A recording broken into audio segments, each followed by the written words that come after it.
تو این ویدیو میخوام درباره یه مهارتی حرف بزنم که تو هر جنبه از زندگی کاری و شخصی به درد میخوره.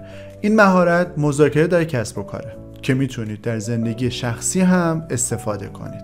وقتی اسم مذاکره میاد شاید ذهنمون بره سمت جلسات بزرگ و رسمی با آدم‌هایی که با کت و شلوار پشت میزهای بلند نشستن و حرف میزنن، اما حقیقت اینه که مذاکره یه هنر روزمره است. از بستن قرارداد با یه مشتری بزرگ گرفته تا قانع کردن همکارتون برای بستن در اتاق شرکت، مذاکره همه جا هست. امروز میخوام بگم چطور میتونید تو مذاکره بهتر عمل کنید، چه اشتباهاتی رو باید کنار بذارید و چطور توی این مسیر حرفه‌ای تر بشید.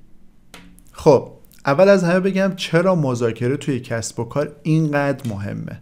خب چون مذاکره به شما قدرت میده تا چیزی رو که میخواید به دست بیارید بدون اینکه طرف مقابل احساس کنه چیزی رو از دست داده.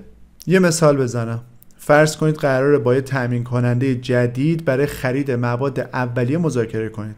شما دنبال قیمت مناسب تری هستید، اون طرف هم دنبال فروش بیشتر. اگه بلد باشید مذاکره کنید هم قیمت خوبی میگیرید هم رابطتون رو با تامین کننده حفظ میکنید. اما نکته مهم اینه که مذاکره فقط درباره پول نیست. مذاکره میتونه درباره زمان باشه، مثل تعیین ددلاین یه پروژه، یا درباره شرایط همکاری، مثل اضافه کردن بندهای جدید به قرارداد. هدف نهایی هم اینه که هر دو طرف حس کنن برنده شدن، یا به اصطلاح وین وین حاصل شده. مذاکره اصول پیچیده و متعددی داره. من سعی میکنم اینجا به چند تا اصول کلیدی مذاکره اشاره کنم. مهمترین نکته اینه که بدونید مذاکره خیلی قبل‌تر از نشستن شما پای میز مذاکره شروع میشه. قبل از شروع مذاکره باید طرف رو بشناسید و بدونید چی میخواد و چه گزینه‌هایی پیش رو دارید. اگه طرف رو میشناسید که چه خوب، اگر نه حتما باید بررسی کنید که طرف مقابل اصلا کی هست. نکته بعدی اینه که اهداف خودتون رو قبل از مذاکره باید مشخص کنید. اینکه دقیقاً چه چیزی میخواید به دست بیارید، کجا حاضرید کوتاه بیاید و مواردی مثل این. یه مثال واقعی بزنم. فرض کنید قراره با یه شرکت برای تامین خدمات بازاریابی دیجیتال قرارداد ببندید. اگه قبلش ندونید اون شرکت چقدر خدماتش با کیفیت یا چه قیمتی میگیره، ممکنه توی مذاکره یه چیزی رو از دست بدید که ارزشش خیلی بیشتر از پولی که پرداخت میکنید. یکی دیگه از مهمترین اصول مذاکره گوش دادن واقعی هستش. بزرگترین اشتباه تو مذاکره اینه که فقط حرف بزنید و به طرف مقابل گوش ندید.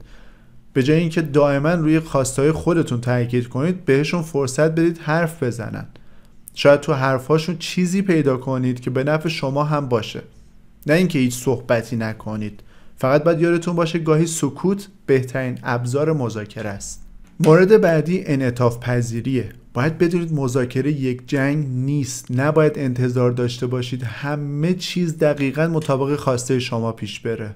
برای مثال همون موضوع تامین کننده که گفتم، اگه قیمت دلخواهتون رو نتونستید ازش بگیرید، شاید بتونید روی کیفیت یا زمان تحویل معامله مذاکره کنید. اینو بدونید که مذاکره کننده‌های حرفه‌ای همیشه دنبال نقاط مشترک میگردن.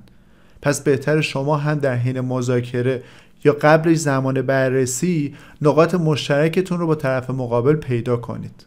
یکی دیگه از اصول اصلی مذاکره زبان بدنه. زبان بدن یکی از تاثیرگذارترین ابزارهای مذاکره است. زبان بین‌المللی انسان هاست. شما ممکنه روی میز مذاکره با افرادی بشینید که ممکنه زبانشون رو ندونید هستن، ولی میتونید با زبان بدن و حرکات چهره علاقتون رو به وین وین شدن مذاکره نشون بدید. مثلا صاف نشستن، لبخند زدن یا حفظ تماس چشمی میتونه اعتماد طرف مقابل رو جلب کنه. برعکس حرکات مضطرب یا نگاه کردن به اطراف میتونه نشون بده که آمادگی لازم رو ندارید.